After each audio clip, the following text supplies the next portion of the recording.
Minu nimi on Agnis, ma elan Tartus, olen abikaasa, isa. Enamik teist teavad mind aga loodusfotograafina.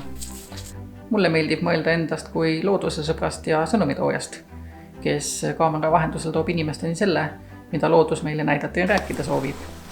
Ja loodusel on palju näidata. Olen loodust jäädvustanud juba 8 aastat.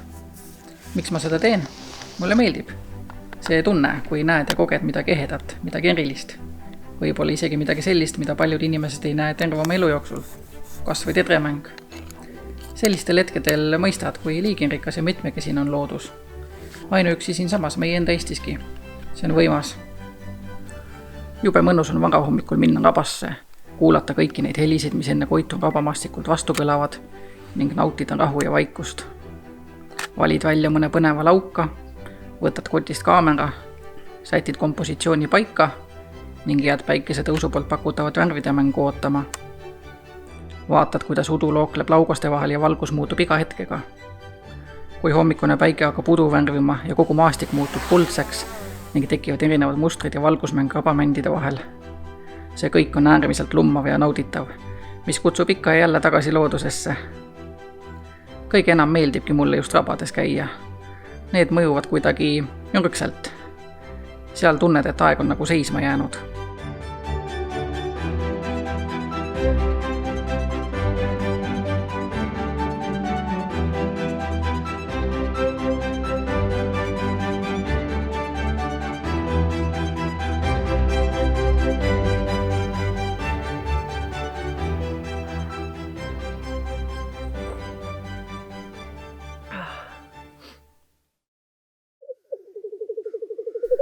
Omaette põnev maailm on elusloodus. Tedremäng on kahtlemata üks kevade suursündmusi, mida sel ajal vaadelda ja jäädvustada.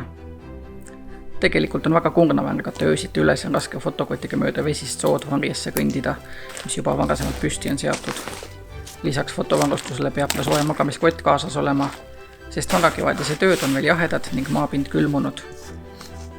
Kui aga hommik käes ja linnud mänguplatsile saabuvad, ununeb kogu vaev ning emotsioonid on ülevad. Kukked kudutavad kõikjal sinu ümber ja vahel on lind sinust vaevu meetri kaugusel. See pakub alati fantastilist elamust. Kuna tedremäng algab juba enne päikesetõusu ning linnud liiguvad mänguhoos platsil väga kiirelt, siis see seab suured nõudmised ka fototehnikale. Õnneks on tänapäeva kaamerad piisavalt kiired, pildistades lausa 12 kaadrit sekundis ja profikirjade sensorid pakuvad head pildikvaliteeti ka nõrgas valguses. Valgusjõuline teleobjektiiv on samuti abiks. Fotograafia ongi nii kunstiline kui ka tehniline ala. Parimate hetkede jäädvustamiseks ja suurepärase foto saamiseks peab lisaks heale tehnikale olema oskus seda kasutada. Ning olulisel kohal on kahtlemata ka teadmised loodusest. Pead tegema eeltööd, õppima liiki ja tema elukeskkonda tundma. Siis tulevad ka pildid paremad ja ehedamad. Peamiselt käin pildistamas koduligidal Tartumaal ja selle lähiümbruses. Kuid aeg-ajalt satun ka kaugematesse Eestimaa nurkadesse. Need on rohkem sellised planeeritud pildiretked, mida ma samuti väga naudin. See on võimalus saada hetkeks välja rutiinist ja veeta pikemalt aega looduse keskel. Paned plaani paika, kuhu ja mida pildistama soovid minna ning loodad, et loodus ennast sinu ees avab. Näiteks Ida-Virumaa metsades kangu pildistades. Istud vaikselt ning ootad 15-16 tundi varjes ja kunagi ei tea ette, kas sel õhtul kangu tuleb või mitte.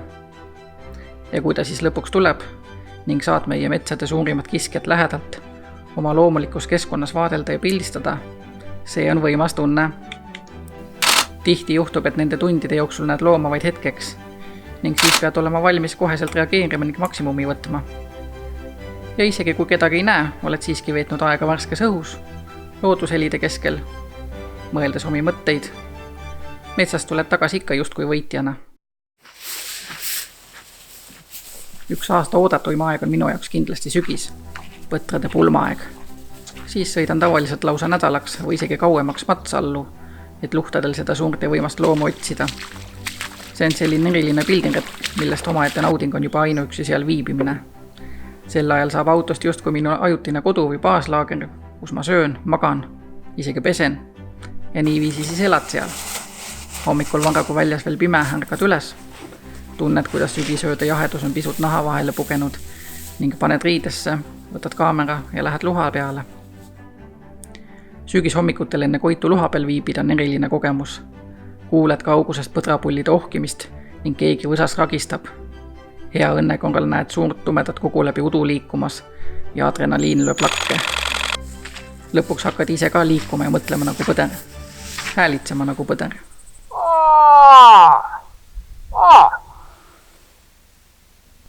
Eriti põnev on jäljendada pulli ohkimist või indleva lehma häält ning loota, et keegi sulle vastab.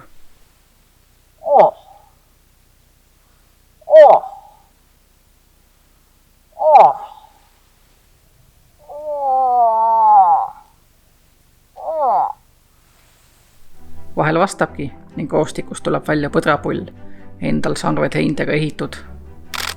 Sel hetkel tunned, et oled saanud loodusega üheks. Fotograafi ja looma vahel tekib justkui vastastikune mõistmine. See on midagi enneolematut, mida ei saa pildiga edasi anda, vaid peab ise kogema.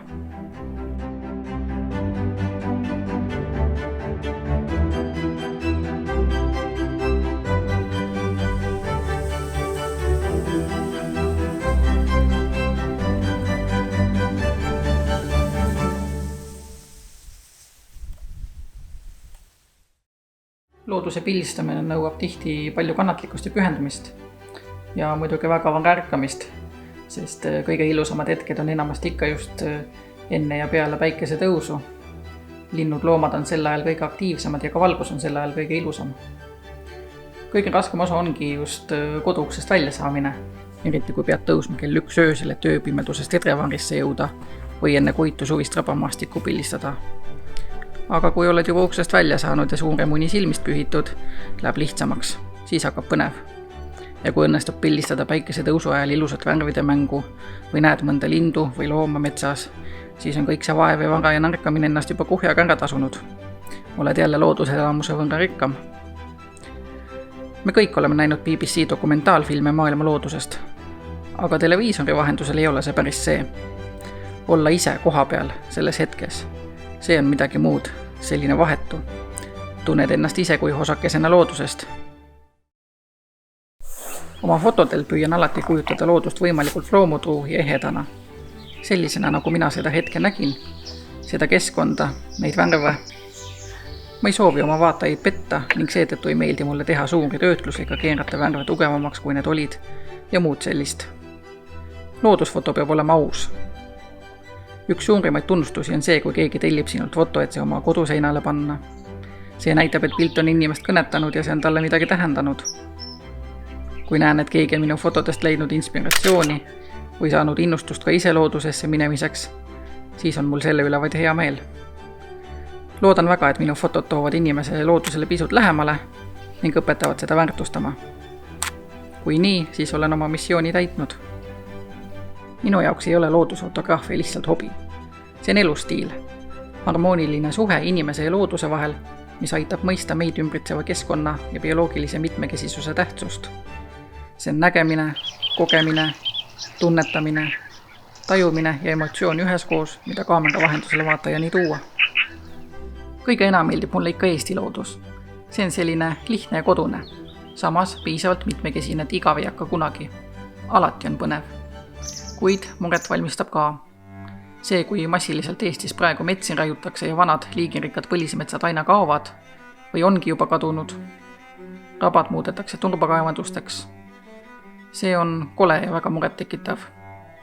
Mul on kahju, et inimesed, ühiskond ei mõista, kui habras on meie planeet ja selle loodus. Muud kui võetakse sealt, kust võtta annab. Ja mille nimel? Raha. Kui lõpuks viimane puu on langetatud, mõistetakse ehk, et raha ei kõlba süüa. Arusaam, et majandus peab pidevalt kasvama, on minu meelest juba ammu iganenud. Kui mõelda, kuhu on kiviajast pärit inimene tänaseks arenenud, siis tekib mul küll küsimus, kuhu on siit veel üldse edasi minna? On seda üldse vaja? Meie president ütles kord tabavalt. Oleme esimene põlvkond, kes teab, et hävitame oma planeeti, kuid viimane, kes saab midagi ette võtta. Ma olen täiesti nõus. Ainult, et võib-olla ongi juba hilja midagi ette võtta. Võib-olla saame vaid hoida seda, mis veel alles on. Hoidkem loodust ja teadkem, et me ei ole siin üksi. Näeme metsas.